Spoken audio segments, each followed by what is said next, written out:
our final show of 2021, a Korean crypto court case has grabbed our attention. Welcome to the Daily Forkast, December 17th, 2021. I'm Megha Chaddah of Forkast News, covering all things blockchain. Korea's Supreme Court has ruled an investor who spent Bitcoin mistakenly transferred to his wallet not guilty. We'll take a look at that case and a whole lot more coming right up. Let's kick off with some of the top stories out of Asia today. First up, a Japanese billionaire says he's minted the first NFT in space. Yusaku Maezawa, founder of Japan's largest online fashion retailer Zozo Town, tweeted to say that he turned the first photo he took in space into an NFT. The Russian Soyuz MS space flight he was on board was docking to the International Space Station. Minted on the Japanese blockchain project Palette, Rendezvous shows the ISS passing over the Caribbean Sea. Meanwhile, XLD Finance has launched a project allowing users in Bangladesh, India, Indonesia, Malaysia and the Philippines to use GameFi tokens or stablecoins to pay for necessities and utilities. Expend allows users to connect their crypto wallets, choose the token they wish to spend, select the biller for a transaction, and input account details. The project is designed to make off-ramping simpler and more secure in markets where many are unbanked, with users able to pay bills in less than 3 minutes. You can find those stories and lots more at Forkast.news. Over in Korea, the Supreme Court has ruled an investor who used Bitcoin accidentally moved to their wallet not guilty. The lower court initially gave the investor 18 months for embezzlement and misappropriation, but that verdict has now been overturned. Forkast News' Danny Park takes up the case. The South Korean investor received 200 bitcoins worth nearly $1.25 million back in 2018 from a perfect stranger in Greece who mistakenly transferred it to the wrong location. The investor then moved the bitcoin to 2 of his other accounts and liquidated 3 bitcoins which he personally used. The prosecutor indicted the investor for embezzlement and misappropriation, as those charges would apply with fiat cash in a regular bank account. Both the lower court and appeals court said embezzlement charges did not apply, as Bitcoin does not count as property. But on account of misappropriation, the court sentenced the investor to 18 months in jail.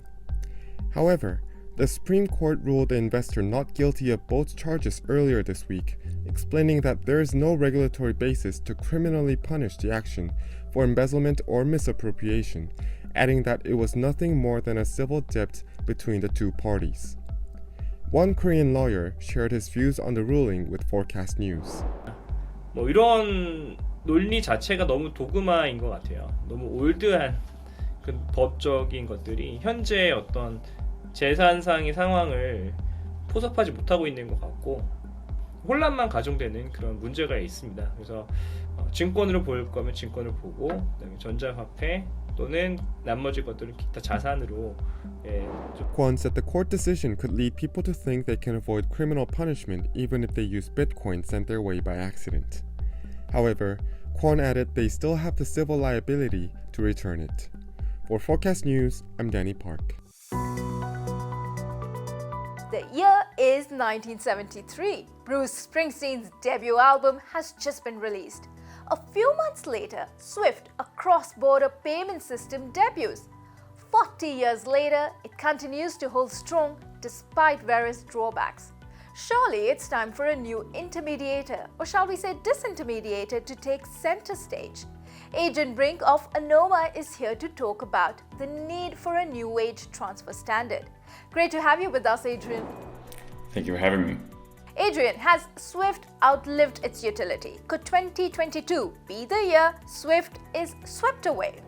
I think in 2022 we're going to start seeing that SWIFT will start being replaced by some of the newer technologies that have been developing in the last, let's say, 5 years or so.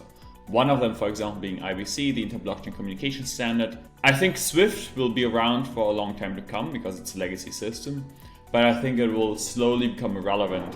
What would be the benefits offered by the new age transfer system that could replace SWIFT? How do you see it being different and hopefully leagues ahead from a privacy standpoint? There are a couple of different protocols currently in the works, but I think by far the furthest along is IBC, or inter-blockchain communication. There are a couple of really big advantages here. One is it's asset agnostic, as in you can use arbitrary assets with the system. SWIFT only works with very specific fiat currencies, whereas the modern systems like IBC just generally work with all assets. The other thing is it's instant. The modern systems, these things are just going to happen in an instant, and they are going to be in your account right now in 5 seconds. And I think the last point is privacy. Currently, SWIFT is completely non-private, and you hope that none of the participating institutions leak your data. But with the modern systems like IBC, we're really going to get privacy to end users. Thanks so much for joining in, Adrian. And that's the Daily Forkast from our vantage point right here in Asia. Hit like, hit subscribe, appreciate it always. Help us reach our goal to reach more of you. From all of us at Forkast, happy holidays. I'm Megha Chaddah. Until next time.